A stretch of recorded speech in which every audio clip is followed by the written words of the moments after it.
Greg Carr, your host here on the Black Star Network. Every Friday, we spend an hour exploring ideas and subjects of particular importance to African people and to others working to build a better society. As we join each other this week, we have been joined by Attorney Lisa Davis. This is it's going to be a very rich interview. Lisa Davis is one of the foremost entertainment attorneys in the country. She's chair of the entertainment group of Frankfurt, Kernet, Klein, and Sells, representing celebrities in the film, television, publishing, music, theater, and sports industries. She's been ranked as a New York area super lawyer since 2007 and featured on the cover of Super Lawyers magazine in a discussion of her career and advocacy for racial justice. She has a number of awards. She's been given awards from everyone from Who's Who Legal to the New York Business's 2023 Notable Women in Law, Hollywood Reporter Power Lawyers, and several times, 2021, 22, 23, 24, 25, and been listed as well as one of New York's top 20 entertainment lawyers. There's a lot more we could talk about related to her career. I do want to mention that she clerked for one of our legends, the great Constance Baker Motley. That's no small thing. She practices law in New York and in New Jersey. She's there with her family. And today we are here to discuss a remarkable new book. This book, Our Minds Were Always Free, a history of Black brilliance, of how Black brilliance was exploited and the fight to retake control. We're joined by attorney Lisa E. Davis. Welcome to the Black Table, Lisa. Thank you so much, Dr. Carr, and I'm glad to be here. Oh yes, and please, Greg. It's an honor to have you in this space. We were talking before we entered the show about the nature of this book, this discussion of intellectual work among African people and how it has been exploited, and how it has set the template for exploiting creative people of all walks of life. But before we get started with that, your experience, which is so deep and so varied as it relates to this subject, wondering what came across your mind to say this book needs to be written? Because there's not a book like it that I'm aware of, and I'm a book person, but I'm not aware of a book anywhere near or like Our Minds Were Always Free. What led you to actually do the research and give this book to us?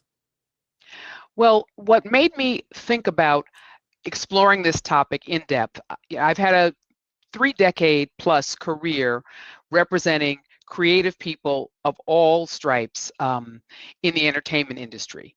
And the foundation of that, of course, is the law, intellectual property law, contract law, financing law.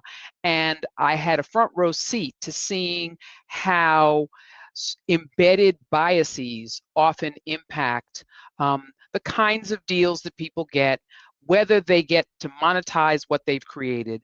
And I wanted to go back to the roots, go back to the origin of intellectual property history, the history of creativity in this country, to sort of follow that line along and see where it led. Thank you. 10 chapters, and each of them just a remarkable deep dive into the nature of intellectual property.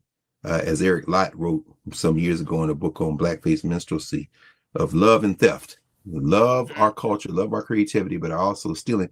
And with all due respect, while you say you start in the United States, you actually overflow the boundaries of this polity by anchoring this creativity in those who were taken from Africa. Do you mind saying a word about a particular person who many of us became aware of during COVID, Onesimus, and his intellectual work, which didn't start in the United States, but came from Africa, in fact, but was very quickly appropriated by those who did not compensate him, in fact, didn't even free him. Could you talk a little bit about Onesimus and how he represents that pre-trafficking, pre-slavery genius of Black people? Sure. I mean, and I think the foundation for looking, or the framework for looking at Onesimus's story, is recognizing that the Europeans didn't simply just go to Africa and snatch up a bunch of Black people. They went to specific places where we had specific skill sets that they were going to then use in the New World, in the colonies, after they displaced the Native Americans. So whether it is iron smelting and steel forging and cultivation of various crops, we had those skills when they brought us here. That's why they brought us here. And Onesimus was someone who brought the smallpox inoculation innovation to the United States. He was enslaved by Cotton Mather, a fire and brimstone preacher in Boston, and smallpox epidemics, often emanating from the disgusting conditions that enslaved people were brought here in, were ravaging the colonies. And so Cotton Mather asked Onesimus whether he'd ever had smallpox, and he explained that he'd been inoculated. And Cotton Mather asked him, what did that mean? And he said, well, where I came from, which was from what is now Ghana, the doctors there would take a small droplet of smallpox and cut a small incision in someone's arm and purposely infect them. And what resulted was a mild case of smallpox and then immunity from the disease. So Onesimus was responsible for starting inoculations against smallpox in what became the United States. Yes, ma'am. I'm glad that you explained it that way. I think about, of course, someone you write about in the book, Thomas Edison, who is credited with having said that necessity is the mother of invention. But you very quickly begin to lay down the marker for Black creativity by talking about those who were creatives, but creatives out of necessity. You talk about Lewis Latimer.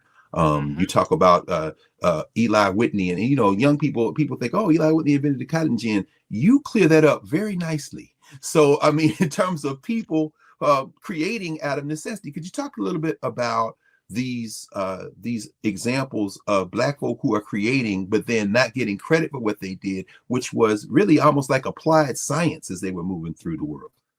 That's exactly right. And again, the image that people have of slavery is of an undifferentiated mass of people performing physical labor.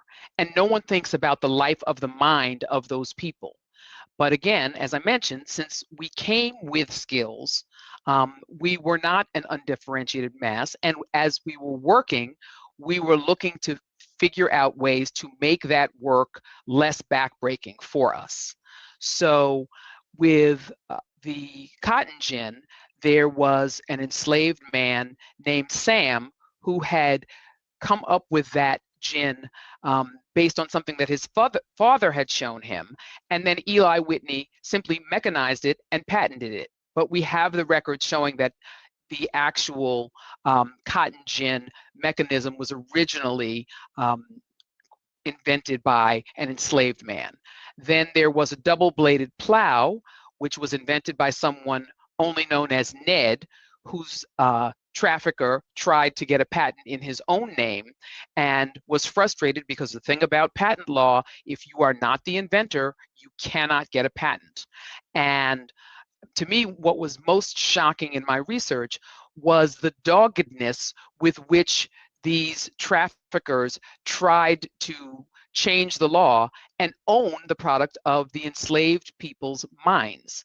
And they lobbied Congress over and over again prior to the Civil War to change patent law so that they could own not only physical labor without compensation, but intellectual labor. And interestingly enough, in the Confederate Constitution, that provision is in there, that they would be allowed to own patents on the inventions of the people that they quote unquote owned. Yes. It's interesting. I don't recall, and it's been 40 years, just about 35 years. I don't recall in my constitutional law class at Ohio State covering that statutory authority to own one's creative work that you cover in this book. Do you mind talking about some of the roots, the constitutional roots of the authority to own one's creative work? And as you just said, a case that comes the year after the Dred Scott case that I also don't recall we talked about in constitutional law that did exactly what you just said. So certainly, I mean, to me, one of the things that was Really interesting. I went back to the beginning and went back to the Constitution. And if you think about the United States' emergence as a global superpower, I would argue that it is for two reasons. One, it is our approach to intellectual property, and two, it is the ability and the insistence on exploiting Black people as property. And both of those concepts are in the Constitution before you even get to the Bill of Rights, because you have the provision that says that Congress shall make laws protecting science and the useful arts and reserving to their owners a limited monopoly. So, and it was a different approach to the ownership of intellectual property than Britain had. So it was more favorable to an individual than what the European countries had. And then America perfected chattel slavery, so they had that concept as well in the Constitution before the Bill of Rights. Mm-hmm. And then, as you say, they cleaned it up very nicely in the decade leading up to the Civil War by saying, after Roger Taney says, look, Negroes don't have any rights that we're bound to respect. Then they said, oh yeah, and by the way, if you create something, it doesn't belong to you. Right, because like, since you're not a citizen, you don't have the right to own a patent. And it's interesting also when you look at the evolution of patent law, because Thomas Jennings, the first Black person to have a patent, took advantage of that interregnum before the country had solidified how little rights Black people were going to have. He was in New York, and he was able to get a patent for a method of dry cleaning called dry scouring, the precursor, and it's a foundation for dry cleaning methods today. But that was because he, in the early 19th century, before things were so solidified, basically was able to own a patent. And Martha Jones makes the point that intellectual property ownership is an indicia of citizenship, which is why that we had that opinion some 20 years later saying, no, you can't own a patent if you are an enslaved person. Yes, man. I'm so glad that you raised our sister Martha Jones at Johns Hopkins, of course, one of the foremost experts on birthright citizenship, something we never thought we would have to fight about again. But Right. The way that you fold that into creativity, I think, is brilliant. We're going to take a break here, a pause, and when we come back, we will continue with Lisa Davis, author of Our Minds Were Always Free, a history of how Black brilliance was exploited and the fight to retake control. Back in a moment.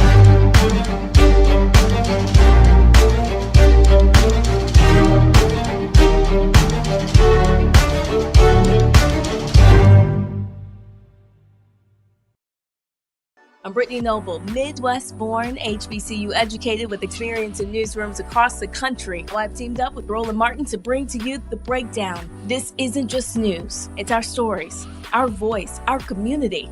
Join me for The Breakdown, Monday through Friday at midday, only on the Black Star Network.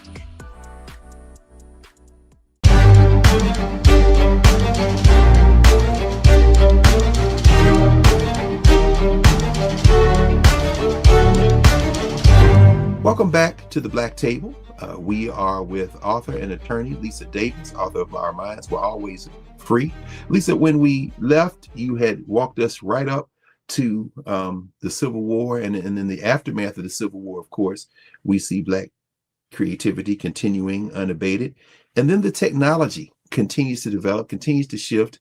And as you enter the next several chapters in the book, chapter 2, God and the Devil, Gospel Music versus the Blues, could you give us some commentary on the great sister, Rosetta Tharpe, and the contrast between how she experienced her creativity and the theft of her creativity with Thomas Dorsey? And then maybe we'll talk some about these independent Black record labels that come into existence. But give us the landscape in terms of the life and career of Sister Rosetta Tharpe and what we can learn about creativity and theft from her life. Certainly. I mean, Sister Rosetta Tharpe is only belatedly now being recognized as really the creator of rock and roll.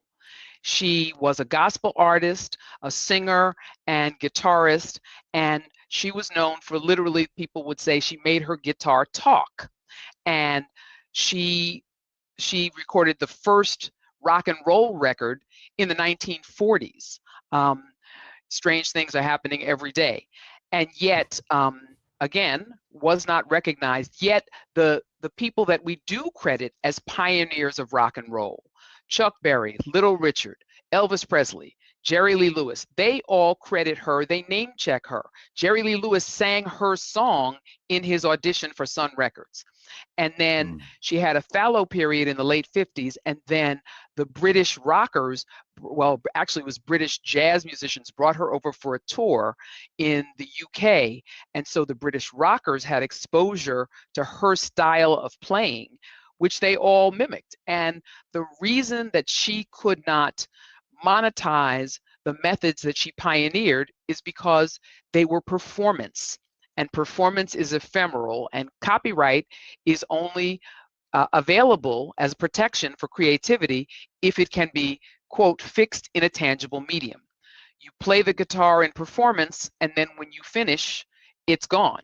And the recording, if somebody records you, you don't own that, the person who records it does.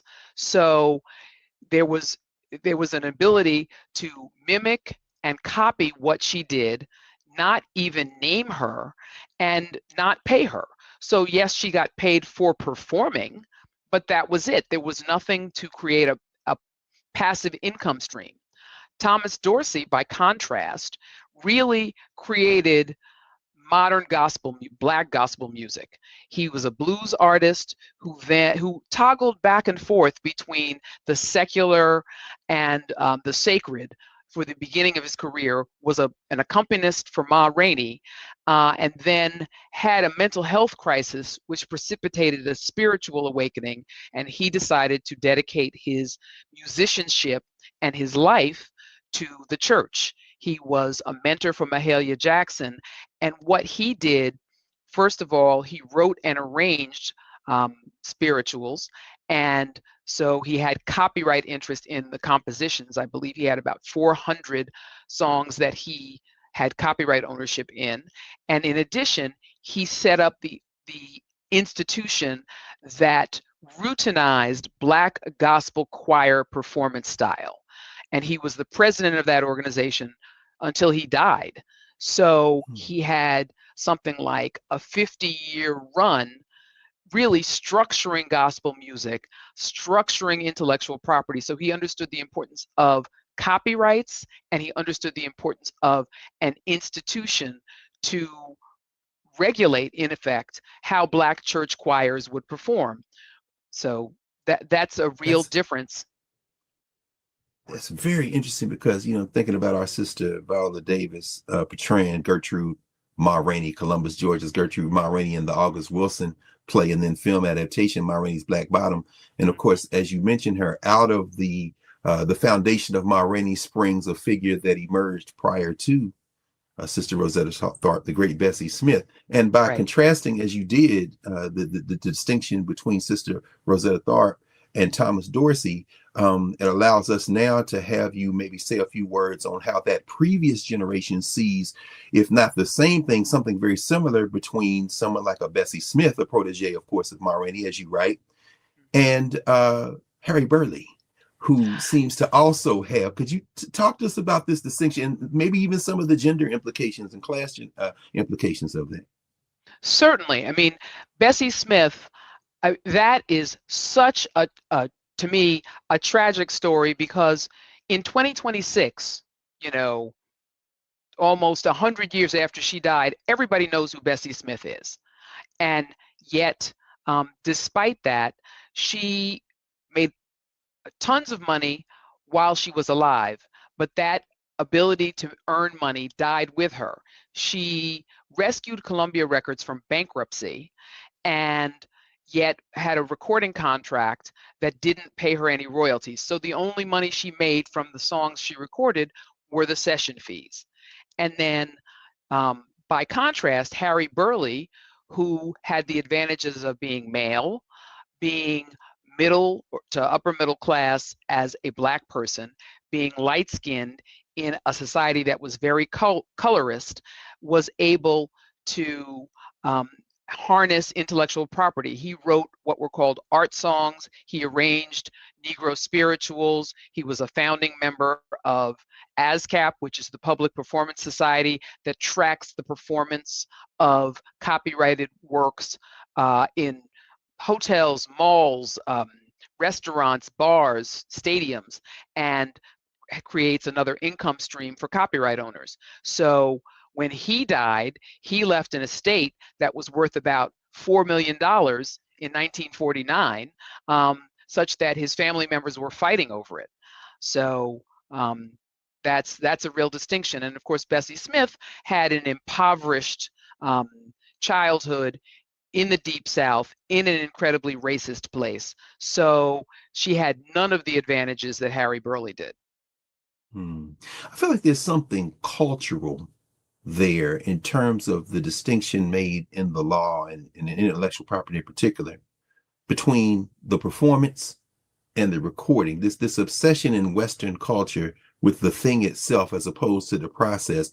It reminds me of something Gary Giddens once said about Sonny Rollins. He said, Sonny Rollins almost views sometimes recordings as advertisements for you to come see him at the club. In other words, to see him, so I'm using the records but the money is in the recordings. And of course, you think about Sterling Brown's great poem, Ma Rainey, when he talks about how Ma Rainey would come to town and folks would come from all around, from Poplar Bluff to see Ma Stretta and stuff. But these artists are true artists and creators. Meanwhile, these folks who don't have the talent are anchoring the performance in the ownership of the material record. But it seems like we finally kind of, I won't say we caught on, because clearly you give us the example there of Burleigh and Dorsey, but then you start talking about the institutionalization of this. Could you say a word or two about VJ Records and maybe Motown and how it's okay, now we're going to figure out how to do something maybe different as this thing kind of shifts? Certainly. So, I mean, the interesting thing is that in that period that you had VJ Records and then the emergence of Motown, the 50s and the 60s, certainly with VJ, Black music was really on independent labels. The quote unquote major labels were doing pop music, the Pat Boones, the Perry Comos, and nascent R&B and rock and roll was really independent labels. And so VJ Records, Vivian Carter, who started out as a DJ, started a record label. First, she had a record store with her partner and then husband, Jimmy Bracken. And then she said, well, to complete the chain of commerce, if I have a record label, I can sign artists, I can play their music on my radio show, and then I can sell the records. And so I can get the entire chain. And Corey started out, was acutely aware of value and used, in fact, he used the copyright interest on the songs he wrote for Jackie Wilson to secure a loan from his family to start Motown Records. So, and I think the divergent fate of those two labels in part is due to Berry Gordy's more sophisticated understanding of the value of copyright, because he set up a publishing company, Joe Bet, which was the contraction of the first syllables of his three children's names, and controlled the publishing for all of that incredible Motown music that he recorded. Whereas Vivian Carter and VJ, even though they brilliantly were able to sign the Four Seasons and the Beatles before Capitol Records, because they were spending everything, and there seems to be no indication that they understood how to leverage the publishing copyrights that they controlled. They ended up going bankrupt, which is really sad, but they also were exploiting artists in a very similar way to the way that the predominantly white-owned labels were. We're going to take a break, and when we come back, listen, Lisa, I would love to go page by page through this, because I'm sure as everybody is listening, the depth of research here and the command, I mean, it is really just, it's very illuminating. We're going to take a break, and we come back here, we're going to talk about another area of Black creativity. We're going to talk about film. and talk about some of how this manifested, this question of Black creativity and how Black folk were fighting to control their creative work made manifest in film. And maybe we'll go back in time a little bit to the good brother Oscar Micheaux, so you can walk us through how this idea of ownership has never been absent from the minds of Black folk. So we'll be back here at the Black Table, back in a moment.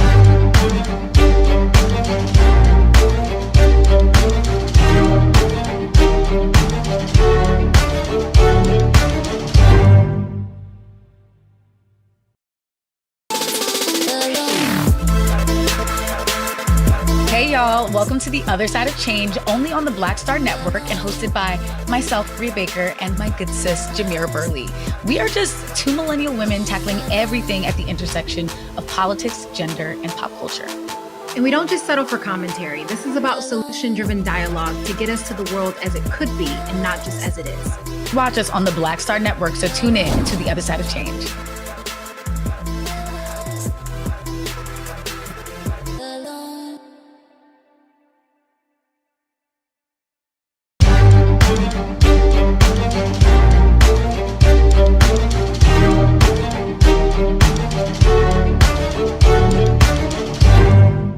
We're back at the Black Table here on the Black Star Network.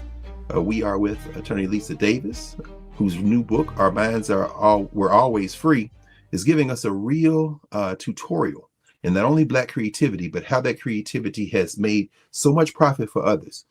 Lisa, when we left, we said we were going to talk about film now. Let's go back to that early 20th century. I don't know that there are many undergraduates in the United States that aren't familiar with Birth of a Nation, the 1915 film by D.W. Griffin, and but who probably are not familiar, if they are familiar at all, maybe not as familiar, with a film called Within Our Gates, and of course, one of the great creative geniuses of early cinema, the great Oscar Micheaux. Could you give us your insights as to contrasting not only those two films and those two creators and directors, but what they mean in this long journey of Black creativity and profit? Sure.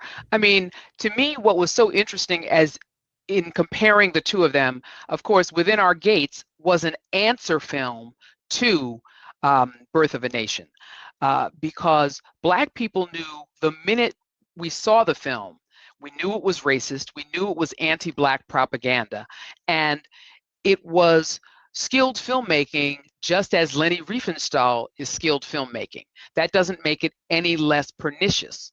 And we understood that. We fought to try to stop the film. We were able, the NAACP protested and was able to get him to get D.W. Griffith to cut out a scene that showed a white woman recoiling at a Black child that because allegedly they had body odor. So they took that out. And he also took out a final solution coda that showed us all being shipped back to Africa. But it's been held up for decades as a brilliant piece of filmmaking with very little acknowledgement of how incredibly racist and anti-Black it is.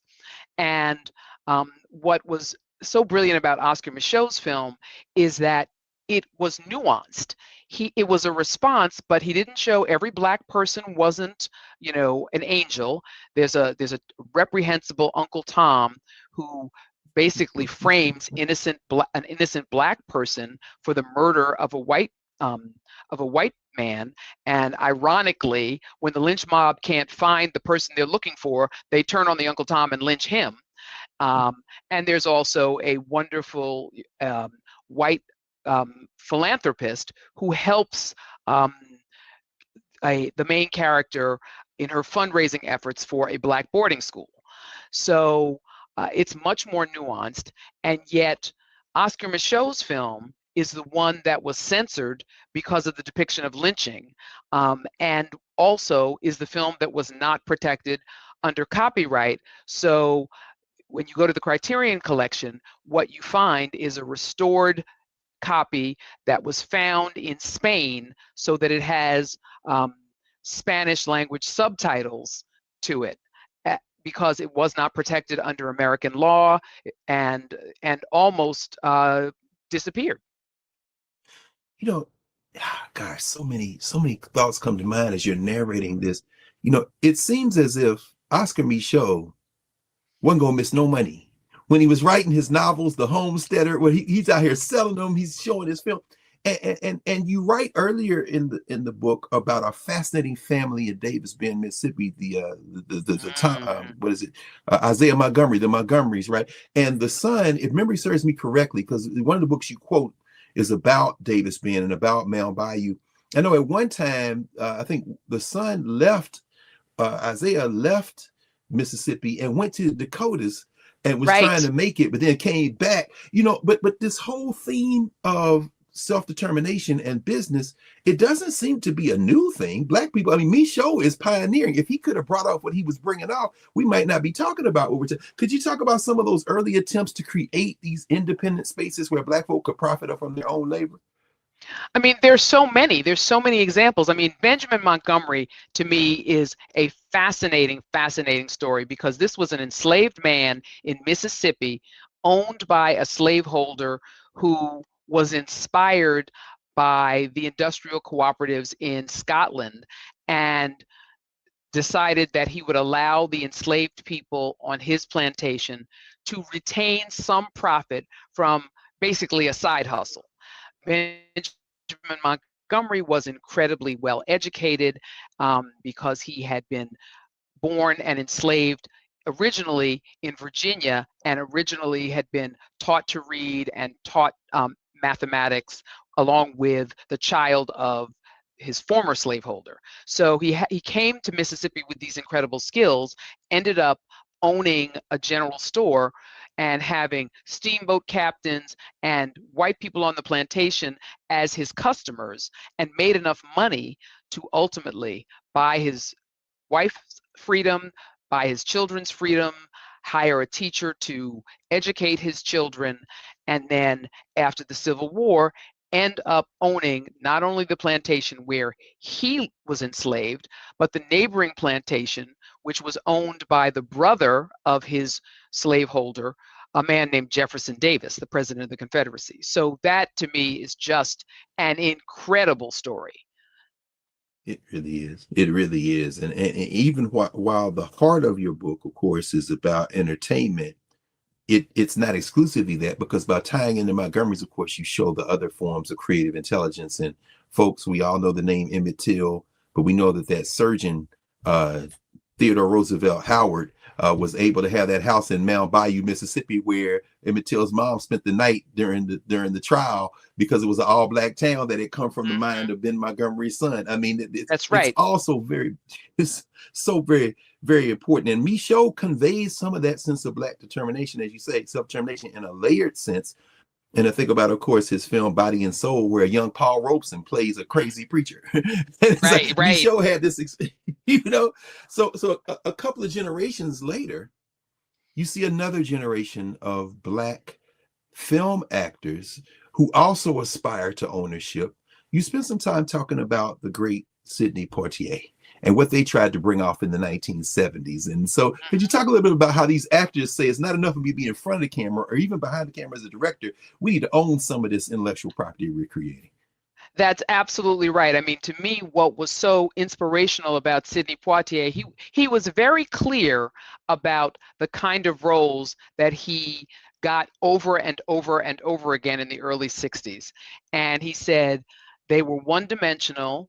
He recognized they were middle class. You didn't really see much of an inner life in a lot of those characters. And he was a brilliant actor, but he got some advice early on from a white producer who said, make sure you learn what goes on behind the camera. Don't limit yourself to acting, or as you say, even directing, but understand producing. So he did that, and then he ended up founding a motion picture studio along with Steve McQueen, Barbara Streisand, and Dustin Hoffman. They co-owned a studio, and it was a public company. And it didn't end up being ultimately successful. because it just didn't. They didn't make enough films. Their output wasn't nearly as much as the major studios, but we wouldn't have Uptown Saturday Night or Let's Do It Again or Buck and the Preacher without that studio. So again, the nuanced depictions of Black people come from situations where we can own not only what we write, but we can own, the means of production, the studio that decides what films get made. It really is striking, isn't it? And I didn't realize until very recently, when you see that label at the beginning of some films that says UA, United Artists, that was their attempt to create some self-determined space for themselves.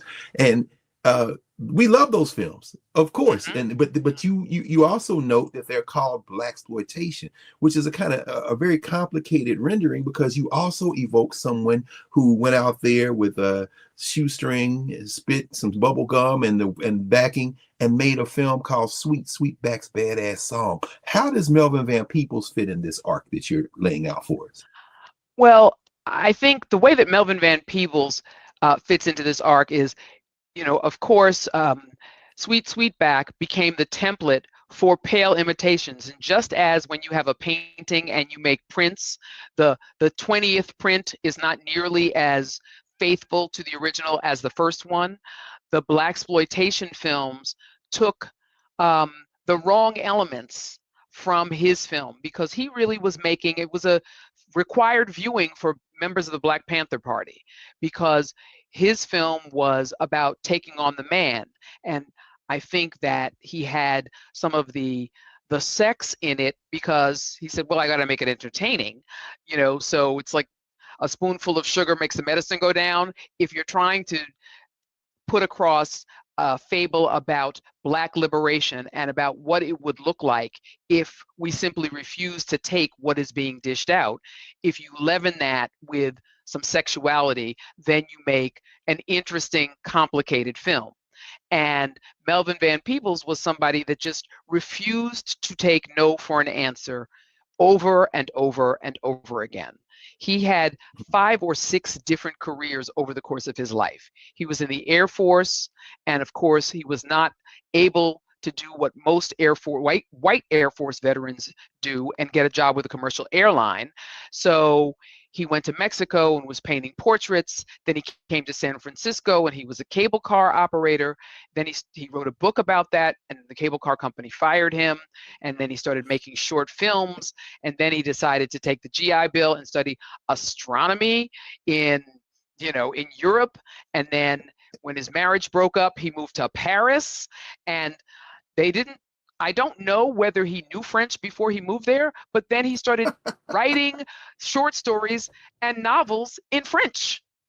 I mean, that's a genius and a polymath. Yes.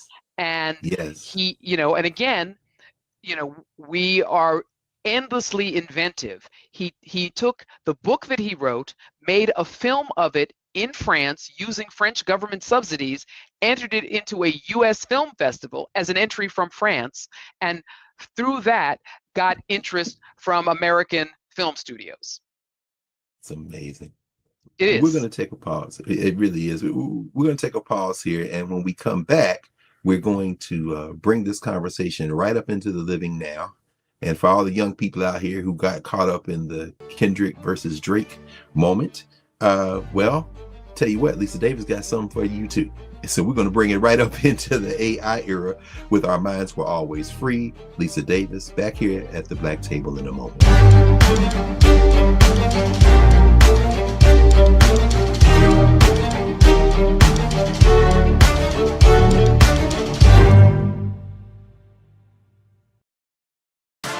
A decade of love, joy, and power.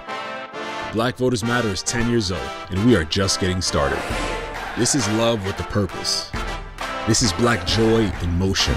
This is unstoppable power.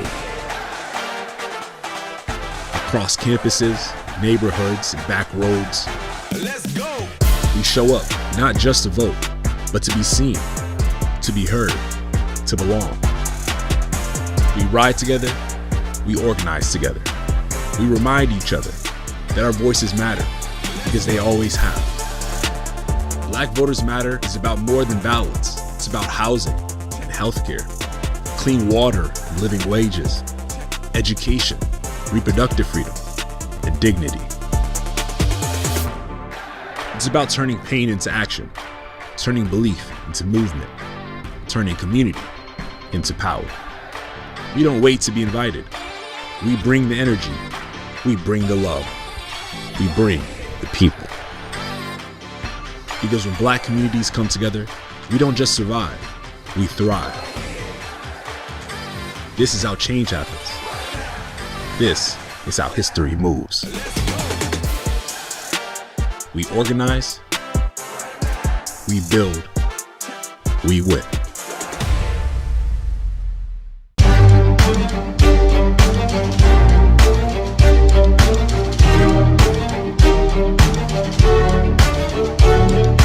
Welcome back to the Black Table here on the Black Star Network. Remember to support all of the shows across the platform. This is independent Black media, Black-owned media, Black media for the people. And we are very honored to be here today with Lisa Davis, author of Our Minds Were Always Free. Lisa, before we turn our attention to the contemporary moment and what's going on with these bots, I love the title of chapter 10, Not Like Us When the Bots Take Over. I must say, I was so thrilled to read as you describe some of the independent filmmakers who are closer to now. Our dear friends who we've had here at the Black Table, who are here in Washington, D.C., Haile and Shrikiana Grima. You talk about the LA Rebellion and those independent filmmakers. I laugh because Haile doesn't take money and has shunned Hollywood like the plague. The only thing that gets him out there sometimes is a young sister who is an incredible filmmaker, of course, of her own, who really has taken to him Ava DuVernay. He said, okay, I'll come for Ava, but I stay away from Hollywood. You have been in every dimension of this work. Could you say something a little bit, say something about the Tyler Perrys, the Oprah Winfreys, this next iteration of folks who are trying to own, even as they have engaged Hollywood, and in Tyler Perry's case, built something completely outside the Hollywood matrix? I mean, I think that, and I start out talking about Spike in that chapter. Yes.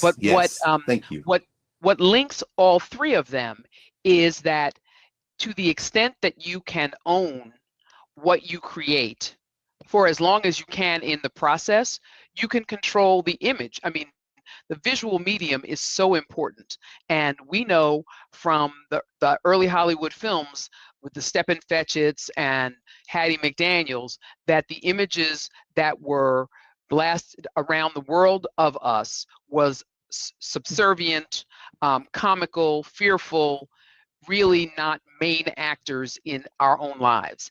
And so when you have Spike and later Oprah and Tyler Perry saying, no, we are going to decide what image we project. And I'm not a film critic, so I'm not going to say anything about, anybody's, Tyler Perry's body of work, but he determined what stories he wanted to tell, what characters he wanted to create, and he owned that. And Spike, in making She's Gotta Have It, and then Get on the Bus, and all the films in between where he was writing the script and going to a studio once it was done and saying, I'm the writer, I'm the director, I'm the producer, I'm going to control what's on that screen. And that was responsible for widening the aperture in terms of images of us. And I would say Oprah, even though she would not call herself someone who was remaking the image of Black people, just by her existence and owning that show, she did that. But then also using the example of Toni Morrison, she turned Toni Morrison into not only a Nobel laureate, but a best-selling author at a level that she hadn't previously enjoyed by profiling her. And Oprah's book club changed publishing. And now she's, with Tayari Jones and Kin, she is doing it again. And that's a brilliant, brilliant book. But she's giving, without saying, I'm giving Black women writers a platform. She gave a lot of Black women writers a platform to make it required reading. So in each of them in their own way said, we're going to force the mainstream to reckon with the images of Black people that we know are out there because we live it. Absolutely. And thank you. Even though you do some rich cultural dives into the text, into the work that's being created, you say I'm not a culture critic, not a film critic, so I won't comment on that. But one thing's for absolute sure, you do detail how whatever is being created, there is a firm determination to own what's being created. I was in Anniston, Alabama, back in March, on the way to Montgomery, but stopped actually on the way to Birmingham, and stopped because I wanted to see the Freedom Riders, the Greyhound bus station where the Freedom Riders were, and had never been there before. And this was shortly after the news broke that Cat Williams had acquired a place that he was part of an old military base. He's going to convert into a studio, and he signed a memorandum of understanding with Miles College, the HBCU in Birmingham, to have students trained there. And of course, say what you want about Tyler Perry, what he said is, I'm using that model. But I wanted to say that to walk across the bridge to the contemporary moment, because he said one of the things these young people are going to have to learn is how to create film using the new technology. That means we don't need these huge sound stages. We don't need all of this physical infrastructure to do this work. You write about the rise of the bots take over, not like us. Could you talk about the latest wave of threat potentially to Black creativity in terms of profiting from it? Certainly. So people talk about AI in every, you can't have a conversation without it coming up, and that it's going to change everything, and it's going to change the way we work. It's going to eliminate people's jobs. And there's been a real push for AI to be employed in art, in music. And, to me, what is dangerous about that is, as of right now, and it probably will remain so for some time, you cannot copyright something that is created by AI. People have brought multiple lawsuits, and the courts have been consistent so far in saying that if you just prompt something, that you can't own the copyright in what is ultimately created, because human creativity is required for copyright ownership. So that's the first thing, just being able to protect and therefore monetize what's been created. Humanity is essential. But the second thing is, if you look back through history, which is what I try to do in this book, one of the main sources of wealth for Black people is our creativity. We are creative in a way that no one else in this country as a group is. Every musical innovation that is considered American springs from Black people. So if we walk away from that, then we're walking away from one of the ways that we derive the ability to survive and thrive. In addition, in a society, if you don't have culture, you don't have a society. A society is not just about money. It's about what touches your soul. That's what art is. That's what Black people create. So one of the things that we've seen are these AI artists. There's FN Mecca that I talk about in the introduction, and then there was I forgive me for not remembering, an artist most recently that made the Billboard R&B charts, and it was an AI artist. Well, what does that mean for flesh and blood people who want to sing and write music and perform? Because if it's an AI artist, the labels don't have to pay them any royalties. So, it's a machine creation. That's that is so. And it's funny because I'm showing my age here. I did not know what FN Mecca was until I read the introduction of your book, and it brings us full circle. I'm wondering if, because the young people were talking about this earlier this semester, is it Timbaland out of Virginia, apparently, who had an audition for people to send him beats, and then he combined the beats and created an AI artist. This is a Black dude, and I'm saying, so you've had to engage in extensive, complicated negotiations. You've represented artists. You are an authority in the field, one of the leading ones in the country. What does the future hold for young creatives, or not just young creatives, but for creatives really trying to not just be completely exploited by this latest iteration of technology? You know, if I had a crystal ball, maybe I would be able to figure it out. I don't know. And I am worried. I am worried because the thing is, in that last chapter, I detail how little recording artists make from their recordings, compared to prior to the streaming and digitization explosion. When we had physical recordings, CDs that people bought, people made money on every CD. Now they're making a fraction of what they made. And of course, inflation has not gone down, it's gone up. So this is what I mean about if you don't have culture, you won't have a society, because this is not a country that supports artists the way some European countries do.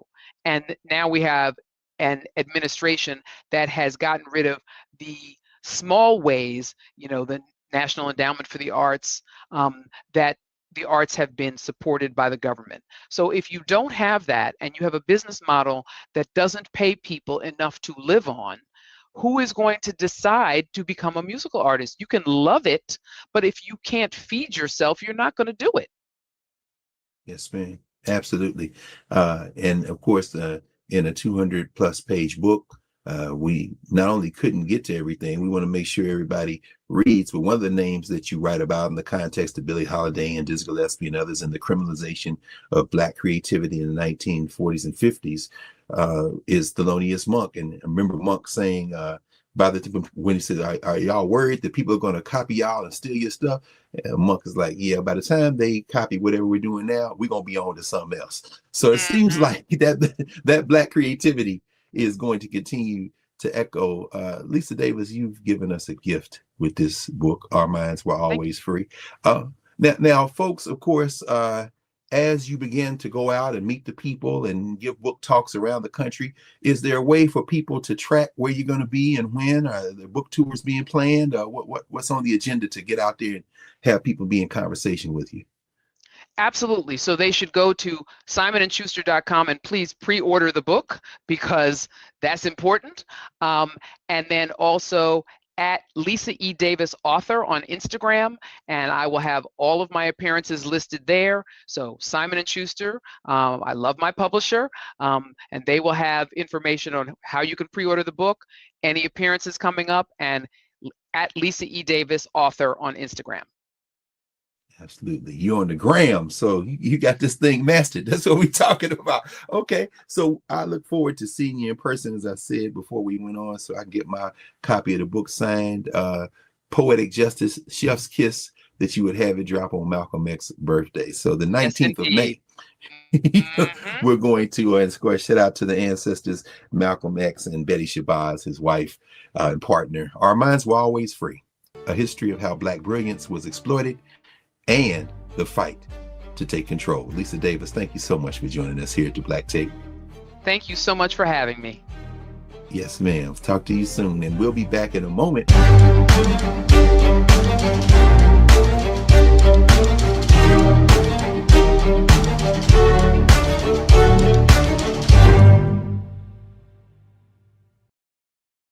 I'm Brittany Noble, Midwest-born, HBCU educated with experience in newsrooms across the country. I've teamed up with Roland Martin to bring to you The Breakdown. This isn't just news. It's our stories, our voice, our community.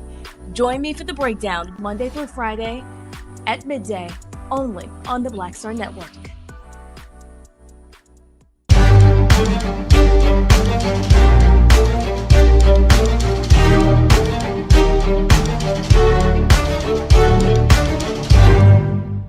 Welcome back to the Black Table here on the Black Star Network. I'm Greg Carr, the regular host, and we've just had this incredible conversation with Lisa Davis, author of Our Minds Were Always Free. This whole book that she's written, brilliant book, is about Black creativity and how others have exploited it. African people literally set the template and the model for human creativity. We're the first people on the planet. From building the pyramids and everything that came with that creativity, through the creation of the materials that built the modern world, through the various forms of culture. that have always bent the world to the ways that we see the world. Then, during the period of trafficking and after, we laid a foundation for, as Paul Robeson, the great artist, once said, the principal wealth, not only of the United States, but of the quote unquote Western world. Now, as Lisa Davis has shown us very brilliantly, we're coming for what they owe us. And our creativity is not just a gift to the world for everyone. It's got to be a gift to the world for us as well. Join us next week on the Black Table, and keep that dial completely locked all the time, wherever you consume your media, to the Black Star Network, a great example of Black creativity. All right, we'll see you next week.